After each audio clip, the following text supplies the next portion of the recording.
Bears and the Chiefs at Arrowhead. Kansas City, 12.5-point favorite. The total here is 48. Obviously, a no-good, terrible week for the Chicago Bears. Eddie Jackson, unlikely to play, one of their safeties. Didn't practice the whole week, listed as doubtful. I don't think Nate Davis is going to play. I mean, Evan Silva was on the show yesterday, said he didn't think he was going to. Maybe. Did practice today in a limited fashion, listed as questionable. They could really use him because that offensive line is all sorts of banged up. For the Chiefs, Isaiah Pacheco and Kadarius Toney are both listed as questionable. The super freak, Richie James, is out, Ken, for the Chiefs. Yeah, man, I don't know what the angle is here. Like, yeah, the Chiefs should be favored. Yeah, it should be by about this amount. I expect them to be very likely to win the game. Can they win by this margin? Probably, but I mean, just what is the Bears offense going to look like? Is it going to look different? That's been the whole theme this week.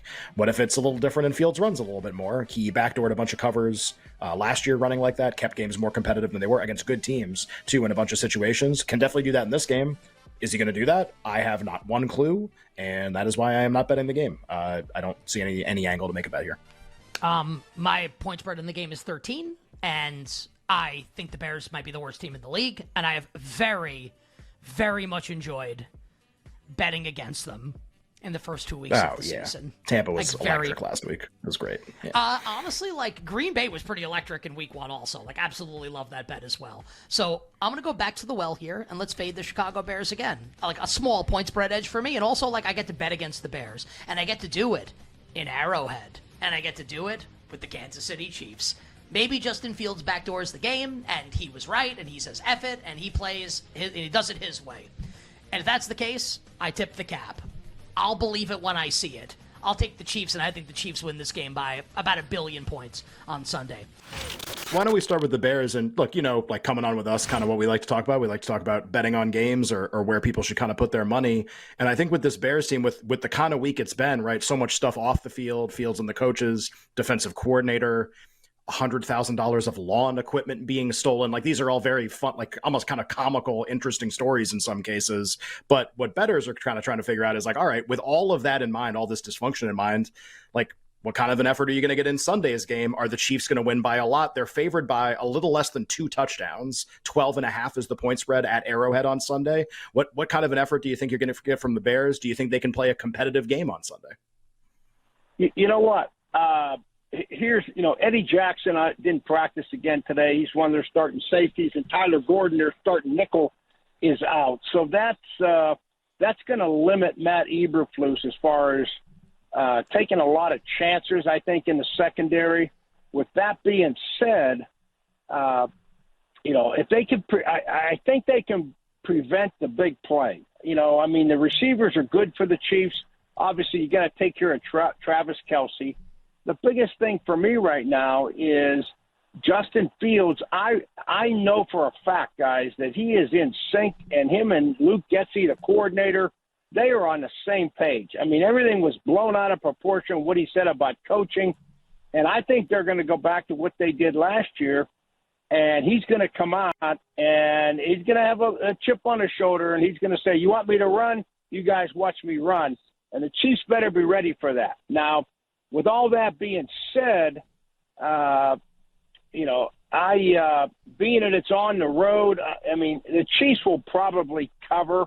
They will probably cover unless they turn the football over. The Bears, have been terrible at coming up with turnovers. They don't get the big sacks. They don't get the fumbles or the interceptions. So as long as the Chiefs protect the ball, they should cover. Kansas City is a 12.5-point favorite in the game coming up on Sunday. Coach, you said something in that answer that I think a lot of people that bet on professional football, whether it's side, total, or props, will be very interested in. And I think it's something we've talked about a lot this week. When Justin Fields tells the media, and whether it's blown out of proportion or not, and I appreciate what you said, basically saying, I need to say Fields needs to say F it and kind of play the way he did last year, which leads people to believe he's going to run the ball more in this game. And maybe Luke Getsy and Matt Eberflus and company going to call some more design runs for Justin Fields. Fields' rushing yard prop for this game, Coach, is sitting at 58.5. So basically the bet is, do you think Justin Fields will have 60 or more rushing yards in the game? And if you think yes, you'd bet the over. Do you think this is going to be one of those Fields games from last year where he just goes off running the football? Do you think he hits 60 yards rushing in this game against KC? I do.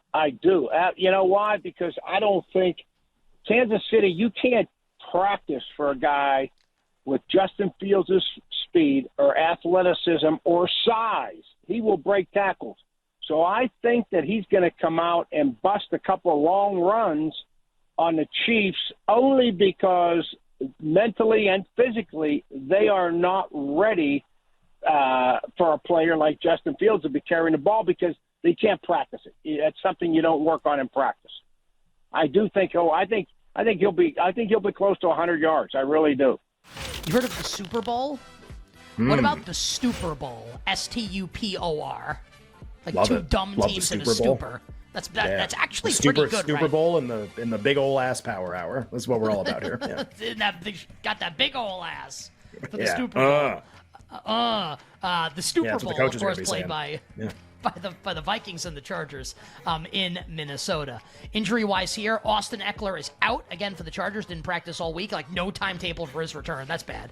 Joshua Kelly will draw the start at running back again. Joey Bosa limited in practice. Like, this is the song that never ends. He did practice today in a limited fashion. I think we'll see Joey Bosa out there on the field. Linebacker Eric Kendricks is out, which helps the matchup for TJ Hawkinson and for Alexander Madison for the Minnesota Vikings. And a pretty good injury report for Minnesota. Christian Darrisaw practices in full. Their left tackle. Remember, he was questionable last week against the Eagles on Thursday night. Garrett Bradbury gets a couple practices in this week. He's listed as questionable. I think the Vikings will have their starting center back for this game. The point spread is flipped.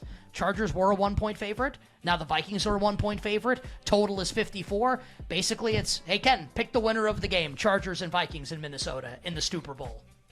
Yeah, and I think if you're like, well, why did we go Chargers small favorite to Vikings small favorite? You got your reason right there. Vikings got a really promising injury report, and the Chargers didn't. They got a pretty negative injury report, stuff that we expected. But I think the Vikings getting a good injury report bumped this in their direction. I still like the Chargers in this game.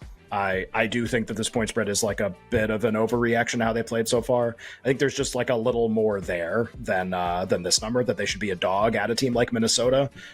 Before last week, number in the game would have been Chargers 3, Chargers 2.5. Based on their projected point spreads. They haven't even given you two bad games. They've given you two dumb games, but they haven't given you two bad games. So it's not even like, well, point spreads are one thing, but have you seen the performances? Yeah. Like, I saw them play Miami almost to a draw. Miami might be one of the best teams in the league, and they're going to be a dog to Minnesota. It just honestly seems crazy to me.